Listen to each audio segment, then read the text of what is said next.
আসসালামু আলাইকুম, কেমন আছেন সবাই? চলে এলাম একটি গ্লু গান নিয়ে। আমি এই গ্লু গানটি কিনেছি অনেক দিনে হলো, কিন্তু দেখানোর সুযোগ হয়ে ওঠেনি। গ্লু গানটা আমি উত্তরা থেকে কিনেছি। এটার প্রাইস পড়েছে ১৬০ টাকা। সাথে ২টা রাবারের গ্লু ছিল, যেগুলো ১০ টাকা করে। আপনাদেরকে আমি এই গ্লুটা লাগিয়ে দেখাচ্ছি। গ্লুটা লাগানোর পরে এই সুইচটা যখন আমরা অন করব, এখানে একটি সুইচ আছে এবং একটি সুইচ আছে যেটা মাল্টিপ্লাগ বা কোনো একটা সকেটে ঢোকাতে হয়।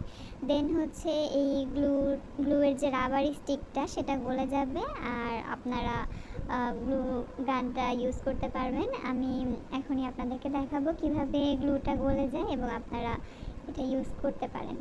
দেখুন কিভাবে গ্লুগুলো বের হচ্ছে। আমি এটা একটা সুইচে লাগিয়েছি এবং এখানে যে অন অফ সুইচটা আছে সেটা দেওয়ার পরে এভাবে করে গ্লু বের হচ্ছিল এবং এগুলো খুবই তাড়াতাড়ি শক্ত হয়ে যায়। দেখুন খুবই শক্ত হয়ে গেছে, তো তাড়াতাড়ি কাজ করছে।